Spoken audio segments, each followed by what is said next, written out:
Star Trek Strange New Worlds has gone completely off the rails, if it hadn't already, of course. It's taken influences from the likes of Buffy the Vampire Slayer. You know, we had a musical episode last season, and of course next year there's going to be a puppet episode. I think the show has ruined the character of Spock, and it's played fast and loose with canon on occasion. The season 3 finale, entitled New Life and New Civilizations, is the episode I want to focus on today. It's a follow-up to the episode from earlier in the season called Through the Lens of Time. It sees the return of the character of Gamble, who's possessed by a Vesda. Now, in the season finale, there's some heavy-handed exposition where they come up with this slipshod explanation about how the Vesda are evil. They are literally evil itself, and they predate all other races in the universe.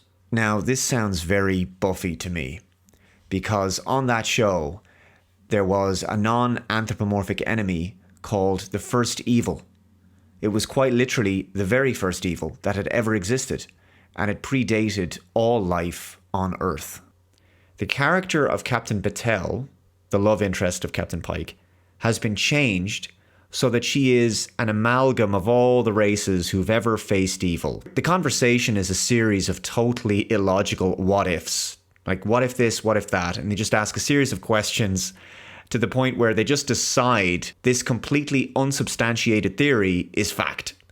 And then they just claim that she's some kind of protector, right? A protector against evil, against all these evil demons, basically, that are going to come out of some portal or whatever. Now, Major Grin on his channel has made some videos comparing the themes and plot points in this episode to The Fifth Element and Buffy the Vampire Slayer, which this story seems to hold a great deal of overlap with. So anyway, then Batel proceeds to give Pike this speech about how she's never fit in anywhere and none of the roles that she's had in her life have ever worked for her. That this protector being is who she was always meant to be. That it's her destiny.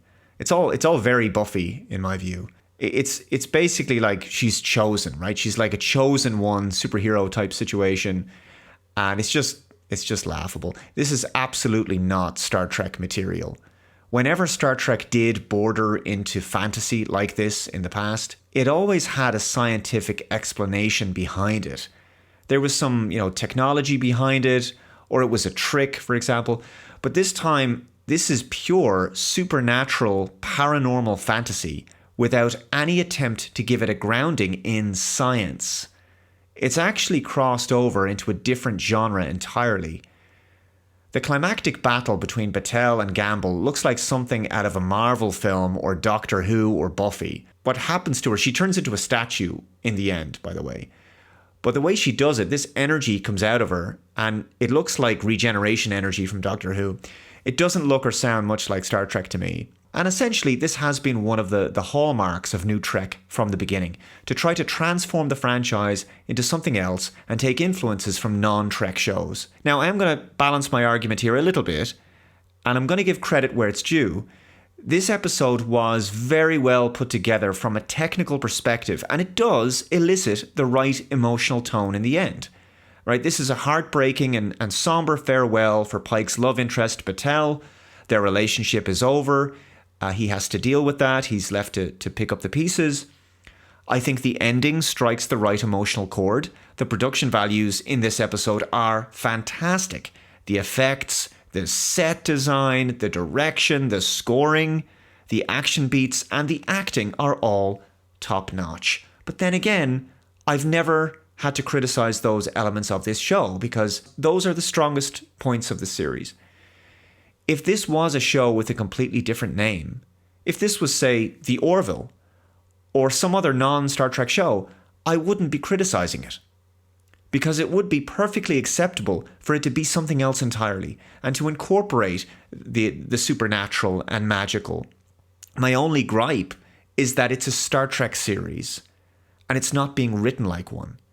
And I don't believe you can do this sort of stuff on a Star Trek show. Star Trek has rules. Now, Star Trek does delve into issues of philosophy, morality, ethics, even spirituality. But in its exploration of religion, spirituality, or God or gods, good and evil, it is ultimately couched in science. Buffy or some other supernatural show can deal with the likes of demons and overt discussions of good and evil, much like Lord of the Rings. But on Star Trek, those things are explained away as aliens or incorporeal beings that we may not understand, but they're ultimately just alien life of a different variety. Now, I personally believe that evil is a real thing in our world. My philosophy would be much closer to Tolkien than Roddenberry. But on Star Trek, it was clear that they preferred to explore moral grey areas rather than black and white concepts of good and evil. The actions of the bad guys were not considered purely evil. Just look at the plots from the Star Trek films, for example. Several bad guys were motivated not by evil, but by things like revenge. To them, their actions made sense and seemed morally justifiable. The ends would justify the means, in other words. And of course, a few of them were just driven insane. As for things like V'ger, it wanted to meet its creator and was misguided into believing that humans on Earth were an infestation, which is why it was willing to wipe out all life on Earth. Similarly, the alien probe in Star Trek IV wanted to make contact with humpback whales. That was it. The fact that its actions were destroying life on Earth, well, that was merely unintended consequences. In Star Trek V, Sybok genuinely believed he could heal people's pain, and he was a bit of a madman, obsessed with making contact with what he thought was the god of Shakari. But it was, in fact, just some powerful alien being. In Star Trek VI, some Klingons and key Federation personnel didn't want peace between the Klingons and the Federation. They had their reasons. They conspired together to prevent the Khitomer Peace Treaty. They didn't do it out of evil. They did it because they thought that was in the best interests of both the Klingon Empire and the Federation. They didn't want change. They didn't want the future that Chancellor Gorkon and Spock dreamed of.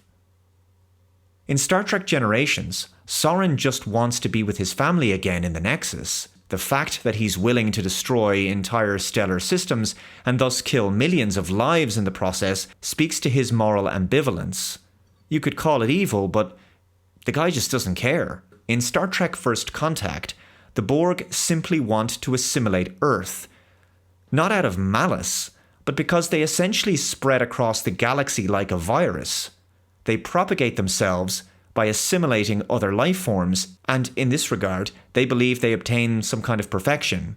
Yes, you could consider them evil. Picard certainly did.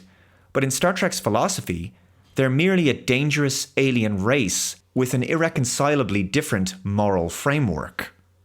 Star Trek Strange New Worlds has brought Star Trek into a conversation about good and evil that it wouldn't normally engage in.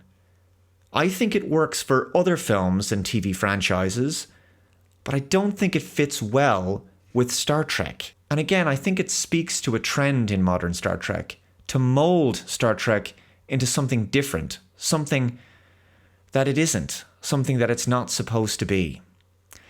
Let me know your thoughts in the comments below. Thank you very much for watching. Take care. I'll see you next time. Bye-bye.